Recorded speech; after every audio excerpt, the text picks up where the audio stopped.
The following broadcast is brought to you by the iGolf Sports Network. Golf Talk Live is sponsored by the iGolf Sports Network and Golf Tips Magazine. Here's Andrew to tell you more about our sponsors. iGolf Sports is a live stream broadcast and media production company providing quality programming designed to attract the golfing enthusiast. And Golf Tips, the game's most in-depth instruction magazine, including reviews on the latest equipment, tips from top teaching professionals, all designed to help you improve from tee to green. Welcome to Golf Talk Live with your host, Ted Odorico. Join Ted each week as he speaks with some of the best in golf. This week's special guest will join us a bit later. But first up is another great discussion on Coach's Corner. So let's introduce tonight's Coach's Corner panel. Welcome back. I'm very excited to have my featured guest of the evening, Morne Botha. He is the CEO of Jondo Sports USA.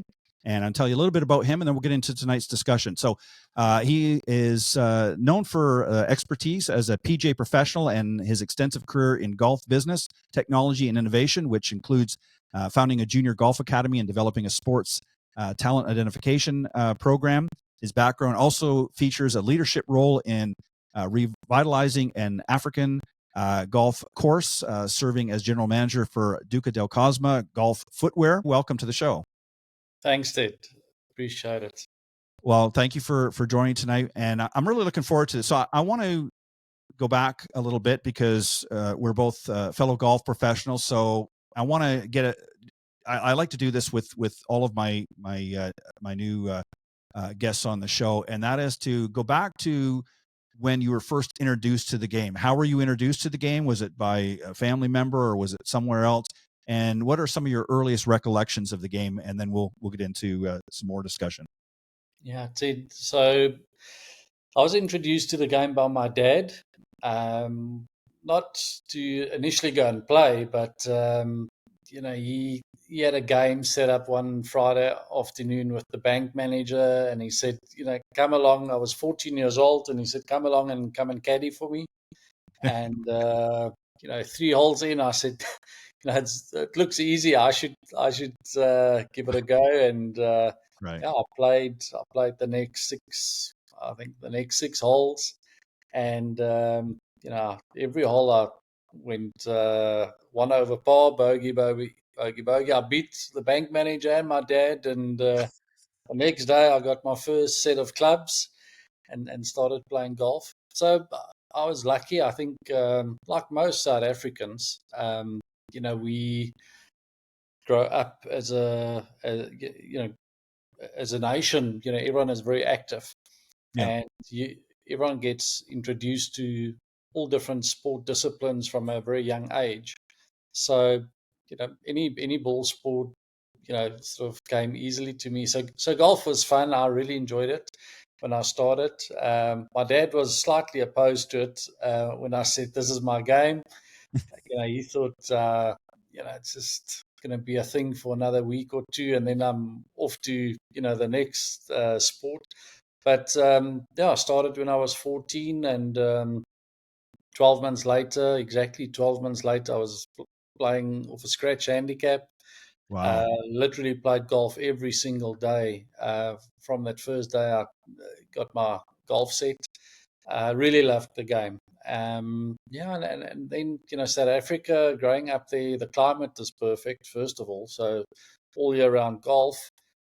Golf courses were very accessible, to get to. South Africa don't really have private golf courses, so they're Right. all like what you would call here in America your municipal golf courses. So Public most course, of them are very accessible, very affordable to play.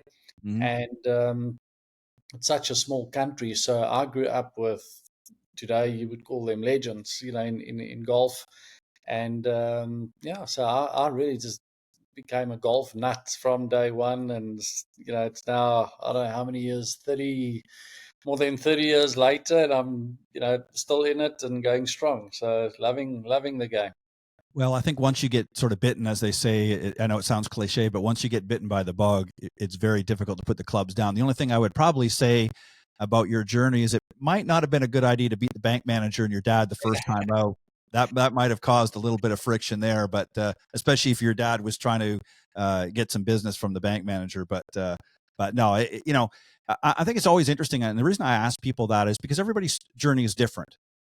Some people try it out and it's okay, but nothing, and then all of a sudden they hit that one pure shot, and it just the golfing gods just sort of open the floodgates, and there they go.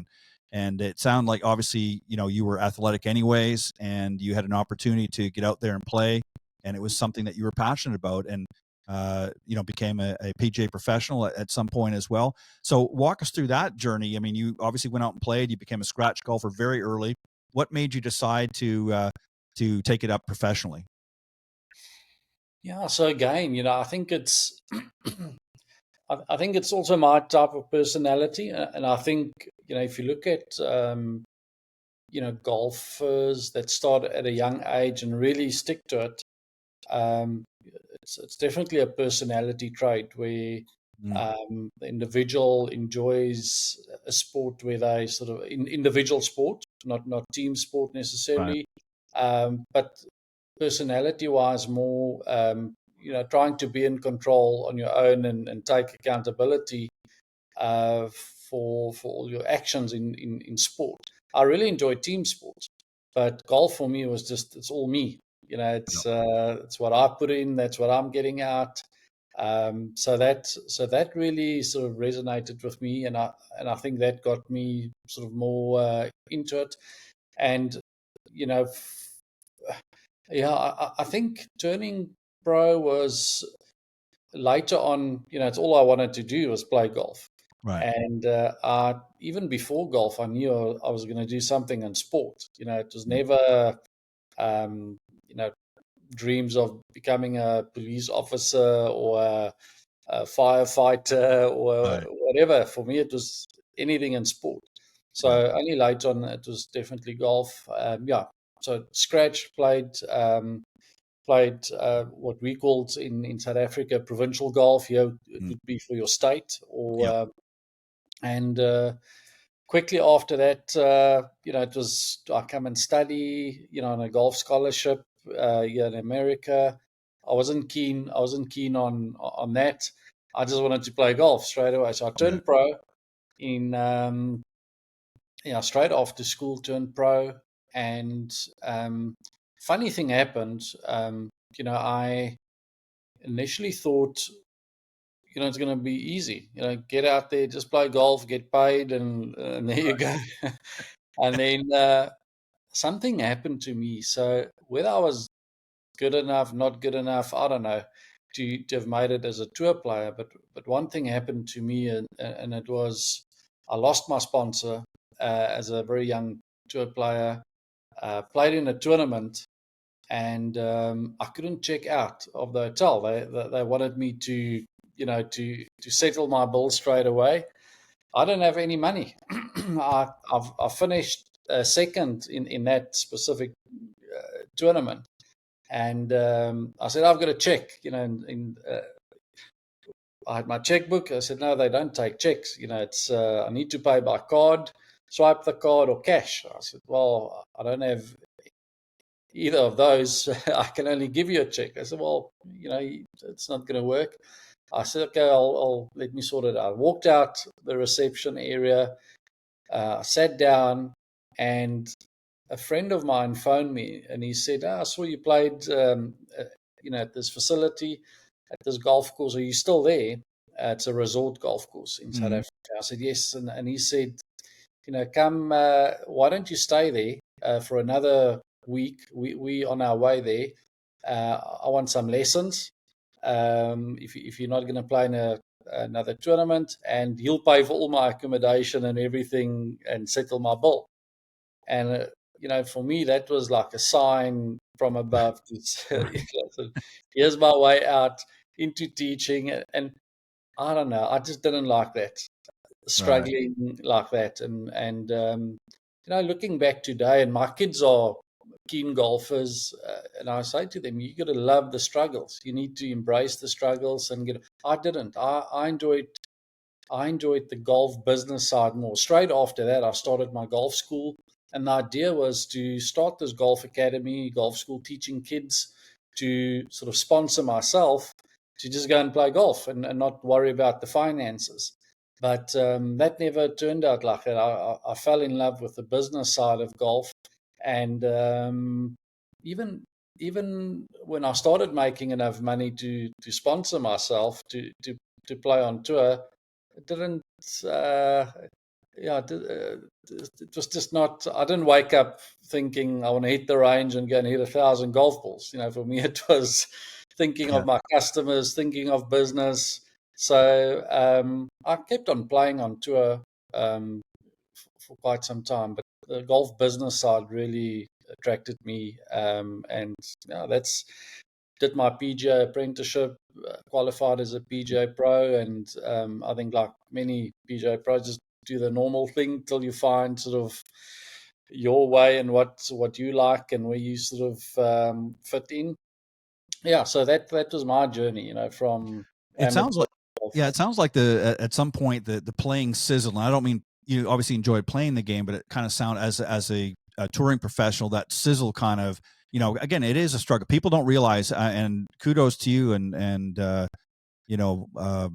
bless you for going as long as you did. It's not an easy gig, and it looks very glamorous on TV when you see these professionals out there. But the truth of the matter is, there's only a top handful of people that really can go out and do that day in, day out and not have to worry about expenses. The rest of the guys and gals out there are just grinding it day in, day out. And, I often look back years ago when you look at some of the earlier pioneers of golf, and they drove around with trailers and they didn't stay in hotels. And, so it's always interesting when you look back in reflection, but it's interesting. I just always like to hear people's story and how they got into the game. And we're now going to get into your business, and that is Jondo Sports. So tell me a little bit, just give me a little bit of the history of it and how it got started. Yeah.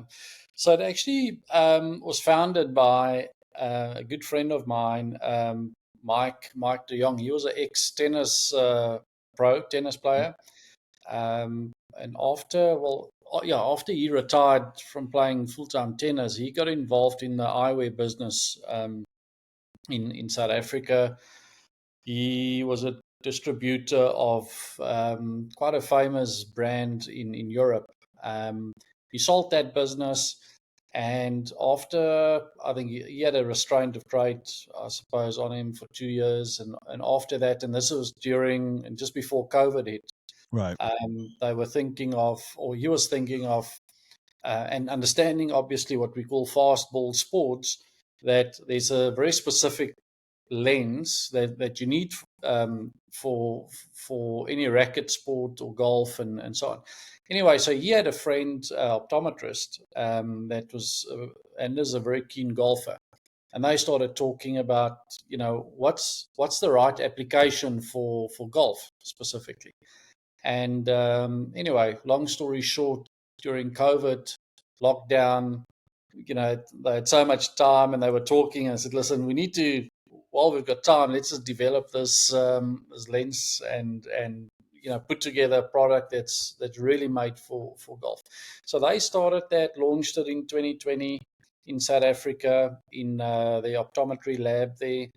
At the time, I was the GM at Peakenwood Golf Estate, Jack Nicklaus signature course. Mhm.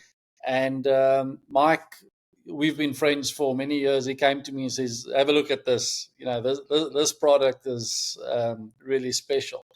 And I put it on, and I've always been a guy that, well, first of all, love great products, good quality products, and Yeah. that can really help you play better. I mean, as the coach in me or the player in me, that's what I like to see. People come with these fancy stuff today, and I'll go, okay, but what does it really do for your golf? Right. So that's me. And anyway, I put these glasses on, and it is wow. I actually can't believe it. And straight away we got it into our shop there. And I said to him, "Who owns this brand in America?" And he said, "No, well, they're just the manufacturers. They've got no intentions of really going further." I said, "Well, I want this product for America." and it took me a couple of years to sort of set up the business. And another very good friend of mine, and now my business partner, Johan Liebenberg, he's a very good businessman, serial entrepreneur. Spoke to him about it, and he said, well, he'll join me, and he'll run the business affairs, and I'll look after the golf side. And that's what we did. So it took us about 2 years after that to set up the business before we could open up our offices here in America. And it's now been about 15 months, almost, 15 months since we immigrated, both with our families and everyone, set up everything here in the States, and started, so we started Jondo Sunglasses here in the US. So that's where it started, in a lab. It still gets manufactured in optometry lab. These two friends of mine, Mike and Peter, they still own the manufacturing and the Jondo brand in South Africa. And so we still manufacture there. Then we ship everything here to the US, and from here we distribute. Yes. Now, where is it based in the US? Where principally are you based? I mean, obviously your products going all over the place, but where did you set up shop, so to speak? Just outside of Charlotte in North Carolina. Okay. Yeah. Beautiful area. Yeah, beautiful. It's very similar. The weather is very similar to South Africa, and that was sort of one of everyone's asking, how did we end up here? And well, it's weather. In South Africa, you live outdoors. You don't want to be inside half of the year. So for us, it's need to give us something that we can just live outside, man. Right. No, it's a good location for sure. A lot of good golf courses in the Carolinas, both north and south. So I wanted to ask you something. So, when I was setting up for this interview, I got privy to a few different articles, and one of them was talking about some of the science behind your products, and one of the things that really caught my attention, I don't think a lot of people know, and I just want to get your take and your thoughts on this, but. So as I was reading, I came across the section very early on, and it talks about that really we see with our brain and not our eyes. And a lot of people are probably thinking, what are you talking about? I don't understand that. So can you maybe explain that for people? I just found it very interesting because obviously you know your products very well. So how is it that our brain and our eyes are working together? What are we actually seeing with? Yeah. So if you look at how it works, firstly, let's start with the brain. So the brain, first of all, sits in a very dark cage. It doesn't have its own eyes or own, you need to feed the brain with all the senses. The brain also doesn't know the difference between different pressure situations, whether it's life or death situation, or just you trying to make a 3-foot putt to win a skin of your buddy, So the brain doesn't know the difference. So that's the first step. So when you're playing golf, there are many factors that actually influence focus and how the brain operates. So firstly, yes, the first tee shot, some girls stand on the first tee, they get nervous. The brain goes fight or flight mode. It's stress. It's, what do you do? You might just run to your bag. The heart rate goes up, the heart rate spikes, and the brain goes fight or flight mode. Or, you play your front nine, you shoot level par, and the back nine, you go 10 over par, and you go, what was so different? Why did? Well, you get tired. There's fatigue involved, and the brain again goes, well, the body is under stress. There's fatigue. It reacts differently. And the moment there's stress, the synapses in the brain, they sort of pull apart to save the neurons from all that high energy going through. And the moment there's a disconnect in communication, the body starts reacting differently. Okay, now that's just a quick what happens in the brain and stress. So we see with the brain, not the eyes. In other words, whatever information we send to the brain, And the better images, the better information we send to the brain, the better decisions we can make. Right. Now, the eyes is like a camera, taking pictures. So if we don't have the right lens in front of that, it basically captures the wrong images and sending that to the brain, and then from there trying to make decisions. So the lens technology that we use is for that. So right. Firstly, what can we put on our eyes that will always sort of relax the eye, because the eye is a muscle. So it cuts out eye fatigue, and once we cut out eye fatigue, there's no stress, and you can keep your focus levels up. So that's the first thing. The second one is to give the brain the right visual image. What do we require to do that? And firstly, it is we need true depth perception. Mm-hmm.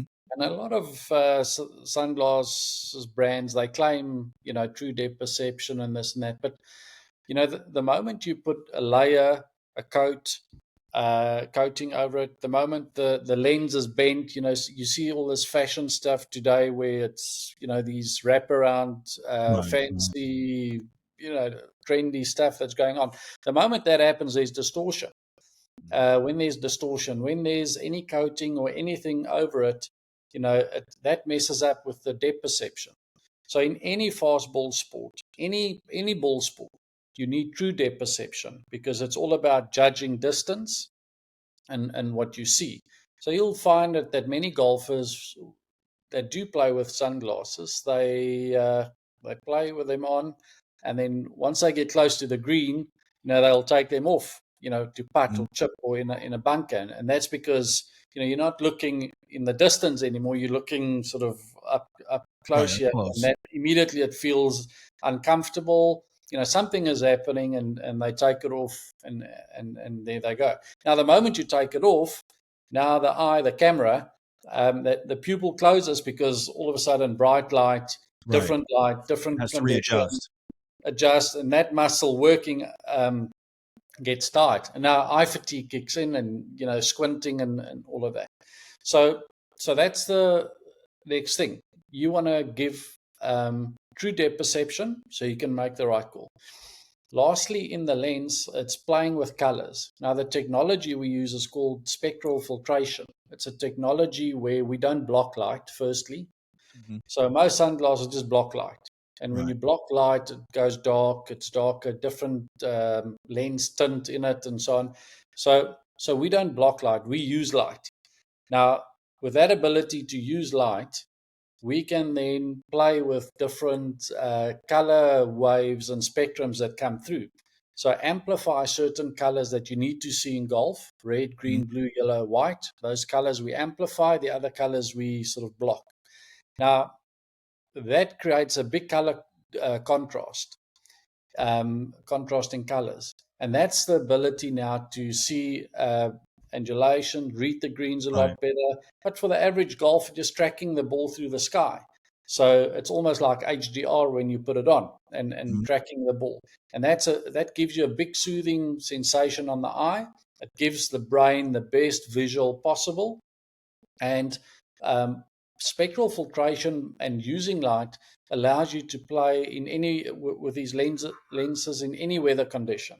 So whether it's overcast, sunny, playing in the shade, doesn't matter. You keep them on, and you can play with them from start to finish.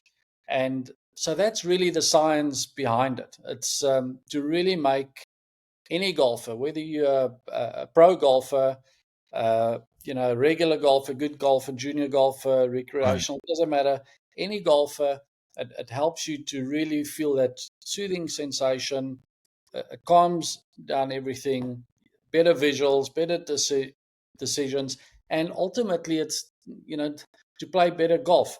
I'm not saying when you put it on, now your handicap will drop by 3 shots. I was hoping you would.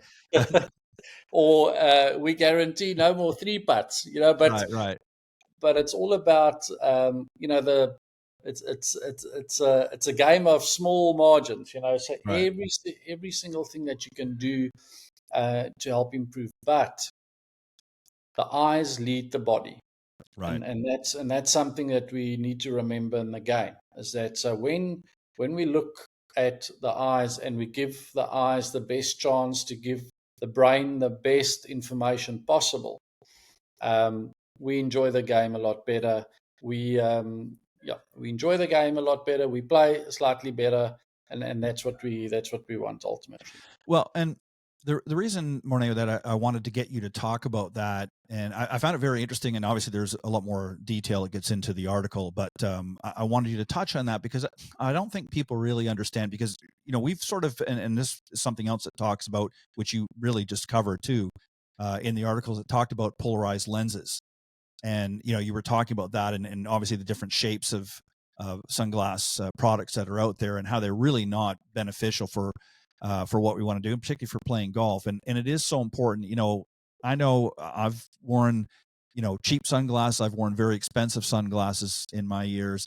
And I've found a lot of the sunglasses, and I'm not, knocking a lot of the brands out there, but even some of the most expensive brands that are out there didn't just do the trick. And to go to your point, because a lot of times I'm still looking at it, okay, I'm having difficulty judging the distance. It's not my eyesight, but it's just that the lenses are kind of almost playing tricks on you. So, what you just explained really kind of clarifies that, and how important, especially when you get into green reading, because with today's modern game, the greens are very undulated. They're not these nice flat pancakes that you used to see, 30 years ago.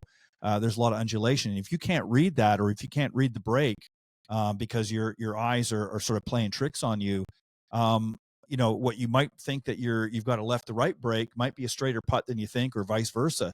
And all Yeah. of a sudden, you're not, and again, all kidding, excuse me, all, pardon me, all kidding aside, obviously, wearing the sunglasses is not going to reduce your handicap per se directly, but it does contribute to becoming a better player, because you're now able to get the information. You're able to feed your brain the information correctly, as opposed to just sort of a lot of guesswork, which a lot of people do. So I really like how you explain that, because it sort of opened up a window for, I think, what people don't really understand, just the importance of a good pair of sunglasses. So, Yeah, um, so let's start with the polarized yeah, section that you mentioned. So firstly, polarized lenses are great to cut out glare, hmm to cut out like extreme bright light.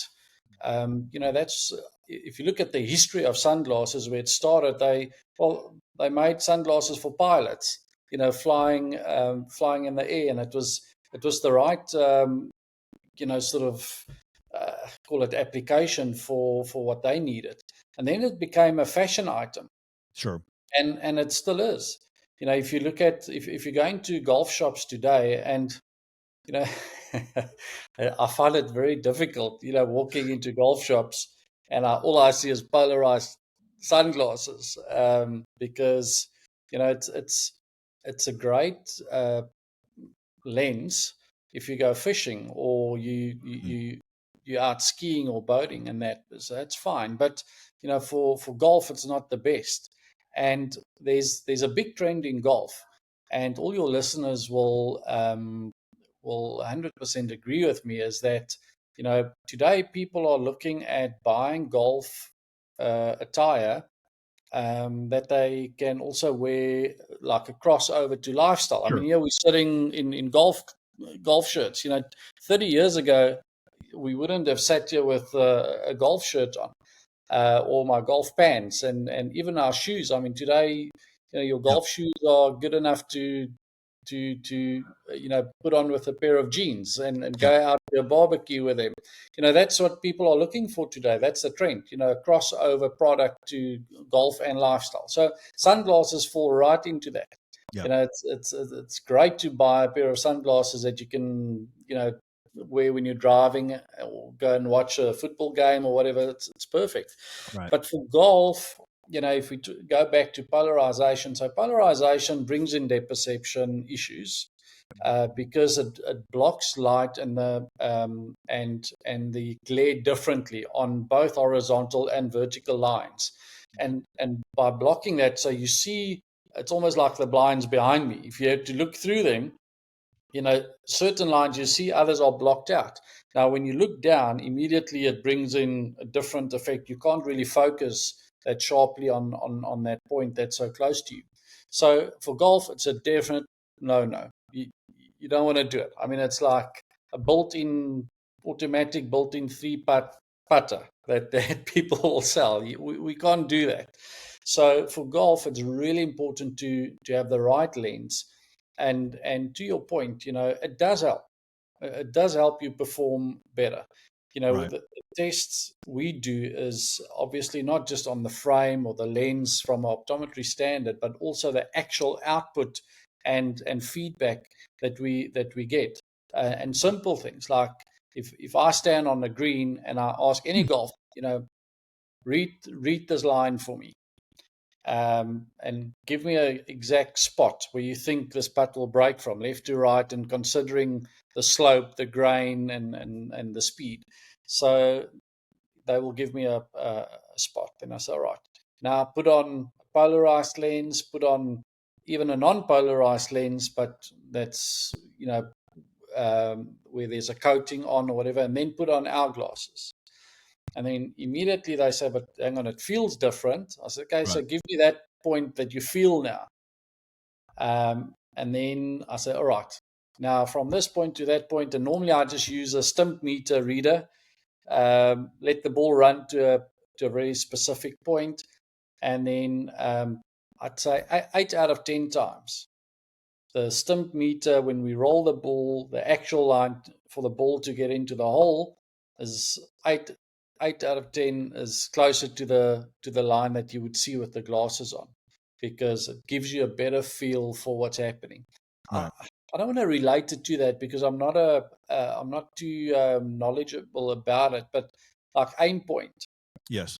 So why do people use aim point? Is it it's all based on feel, right?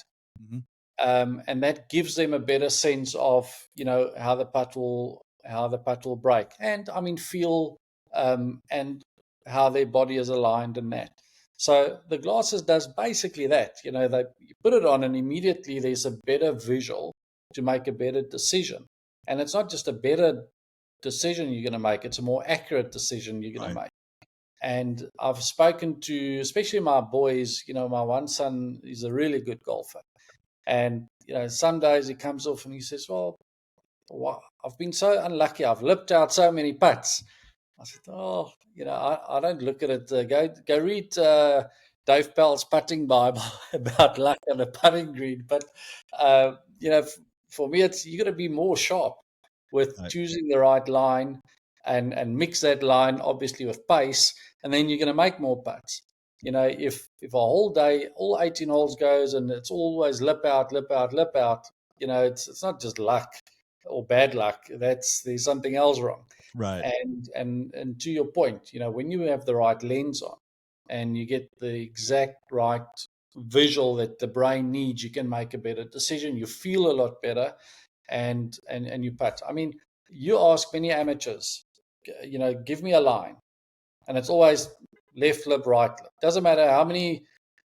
I mean, it's really got to sit like this before they go. Yeah, it's at least 3 feet right or left. Right. I think that's always left lip, right lip. And it's not like that. So no. So their green reading. Their green reading lacks some consistency. That's for sure.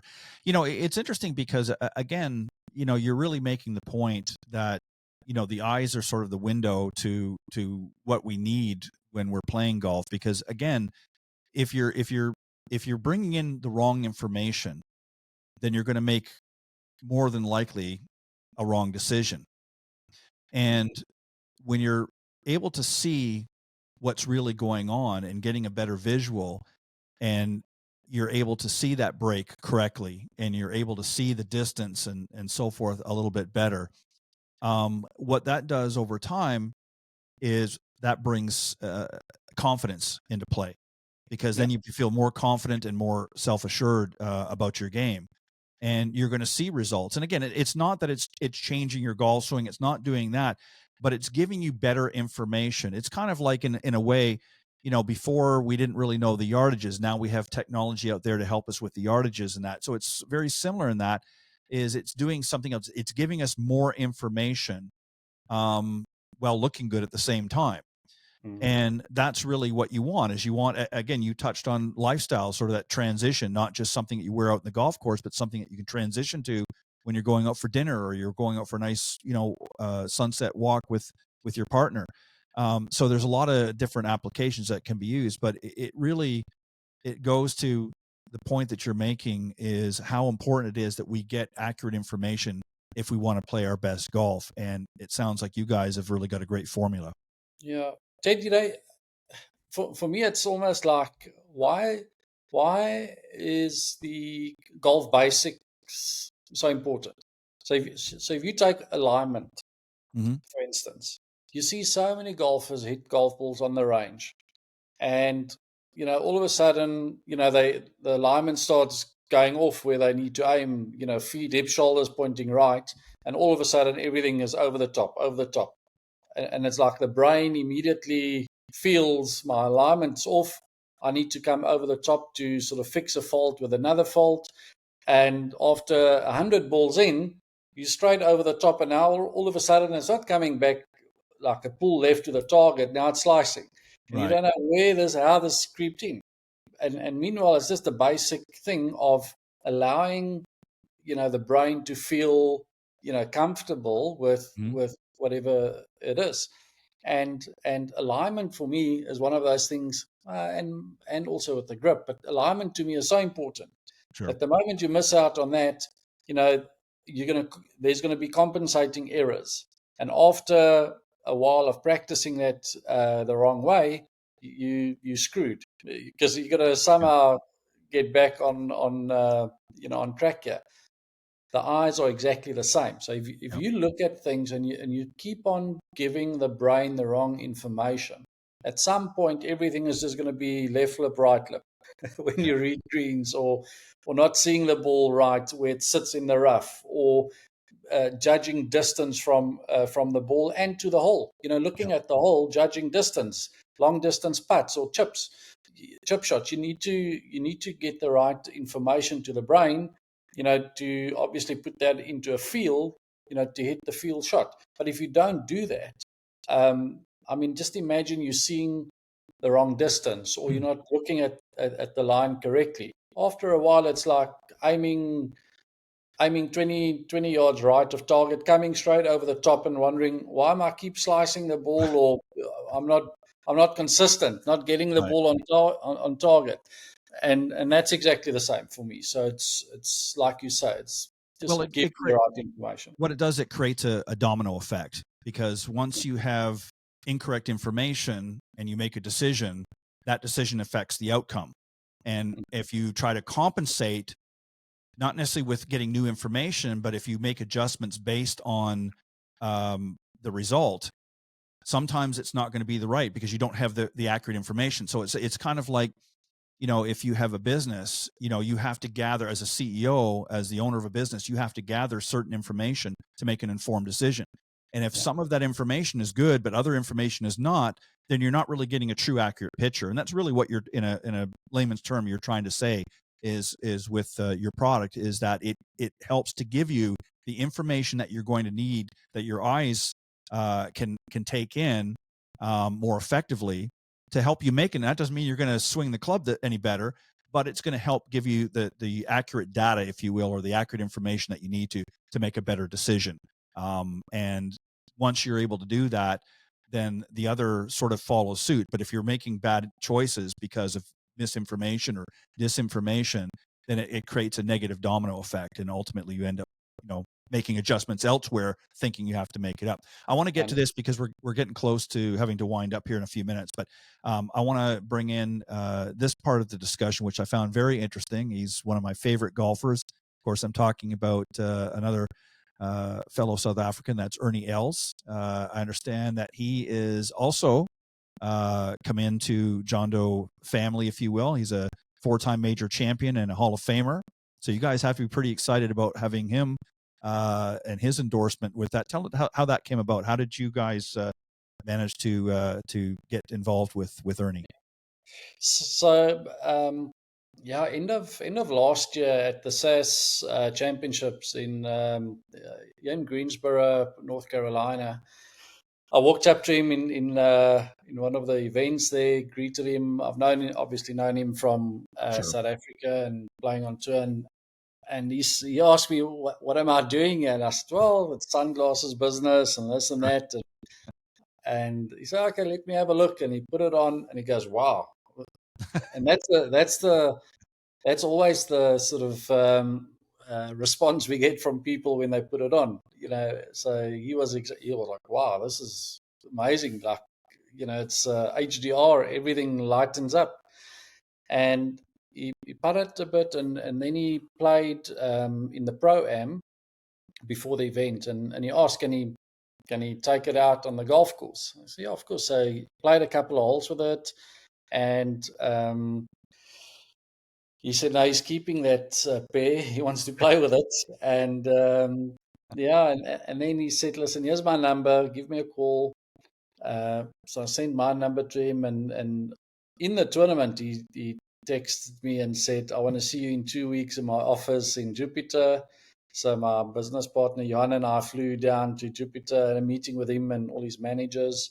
And he said, listen, he wants to play with these glasses and represent them. And we were sort of keen and happy to have him on board.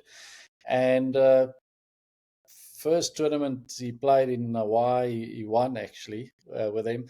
And then, a month or two later, 2 months later, he said, listen, he wants to be part of the company and help us. So it's the three of us. So it's Ernie, myself, and Johan Liebenberg. So, and he's just been amazing with us, and Ernie is a difficult customer. He's like you say, 4-time major winner, Hall of Famer. He's just a legend. And whatever he found on an early stage or age in his career that works for him, he sticks with that. And why I say it's a difficult customer, he does what works for him. So he's very finicky about using anything. If it's a different ball, different shaft, different putter, doesn't matter. He really works what works well for him. He plays with that. And for him, like to your point earlier, for him, and it's amazing when you get time to spend with a legend like this, it's amazing what a big role confidence plays in their game. So if he's not 100% confident with a glove, ball, putter, the caddy on the bag, the way he stays, what he eats, the routine, everything, if he's not comfortable, they just feel they can't perform or can't win. And at that level, it's obviously all about, winning. And even on the Champions Tour, those guys are unbelievably good. It was, my kids always say, in a couple of years, are you going to play on the Seniors Tour? Are you going to try and, and I walked a couple of holes and then watched the US Open at Congressional, and it was like, no, that's, they might be old or older, but they're freaking good. It's unbelievable how good these guys are.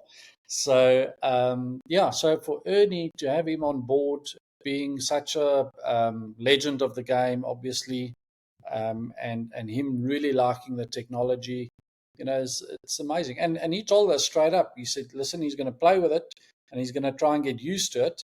He was sponsored by another company before. He could never play with it.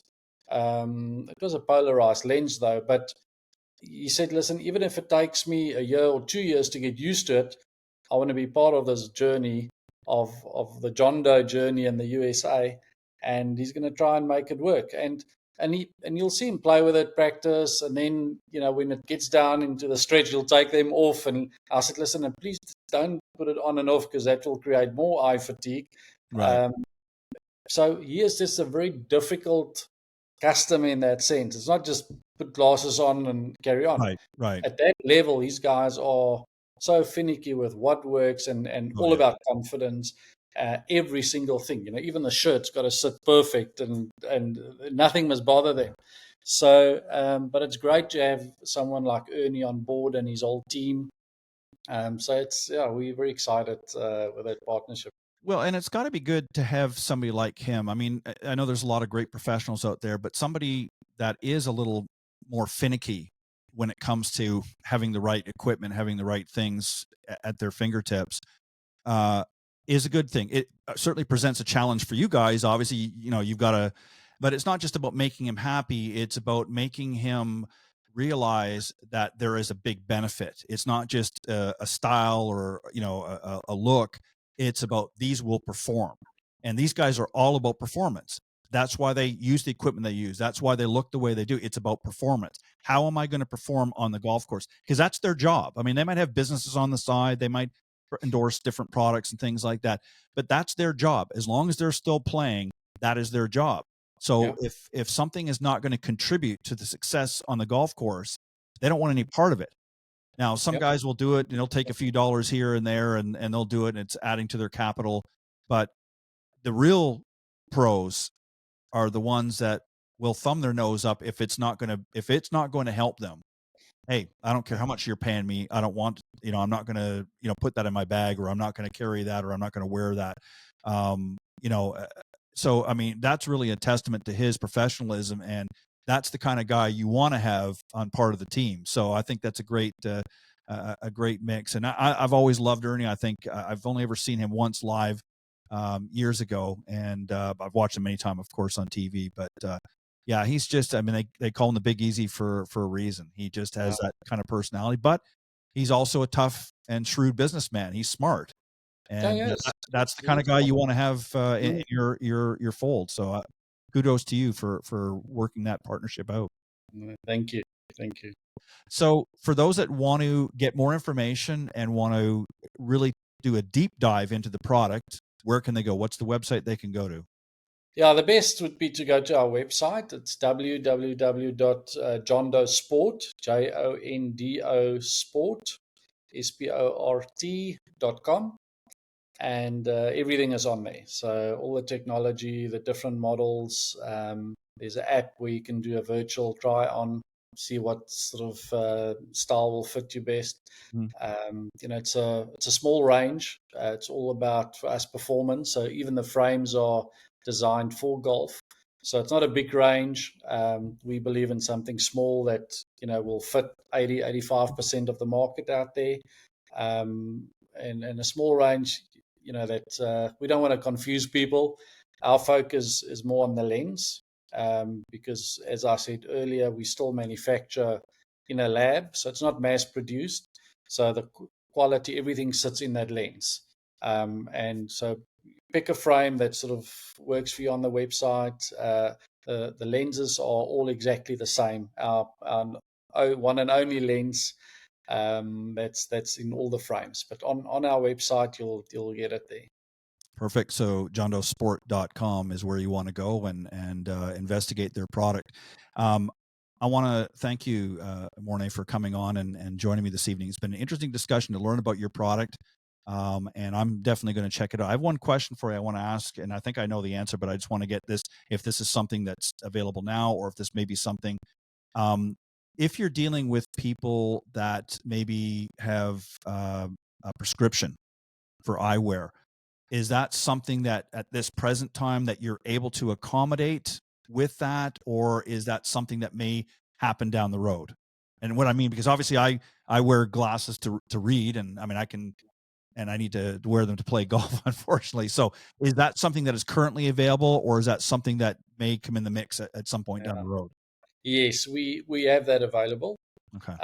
Our lens, again, it's a hardened lens. It's thick, so we do the prescription on that same lens. Perfect. So we just need your script. So your latest script from your optometrist. We get it made up in our lab in South Africa, and once it's ready, we send it to you. So no, we can do that for you. Big thumbs up for that. I'm glad to hear that. That was going to be my last question. I wanted to make sure because I need my my prescription. But send us your script. We'll sort you out. I'll definitely do that. Well, Morne, thank you very much. I really appreciate you coming on. I've learned a lot about your company and obviously you personally as well, and I appreciate that. If you want to hang tight for just a second, I'm going to wrap up and then we'll get ready to close off. I want to thank also all of my other guests on the show tonight. I want to thank the guys on the Coaches Corner panel a little bit earlier, John Hughes and John Decker. Thanks, guys, for always doing a great job. And also a very good friend, Bob Foreman, our golf fitness professional, for coming on and giving us some great tips for the wrist and forearms to get those in shape for still a few more months left in this golf season here in the United States. So get out there and do some of the exercise that Bob talked about. And then, of course, my very special featured guest of the evening, Morne Botha. Again, if you want to go to their website to learn a little bit more about their eyewear, jondosport.com is the website to go. Thank you, everybody. Have a great week. I appreciate you tuning into the show, and I will see you next week right here on Golf Talk Live. God bless everybody. Thanks for joining us. We hope you enjoyed this week's broadcast of Golf Talk Live. We'd like to thank this week's Coaches Corner panel, and a special thank you to tonight's guest. Remember to join Ted every Thursday from 6 to 8 p.m. Central on Golf Talk Live. And be sure to follow Ted on Facebook, Twitter, and Instagram. If you're interested in being a guest on Golf Talk Live, send Ted an email at ted.golftalklive@gmail.com. This has been a production of the iGolf Sports Network.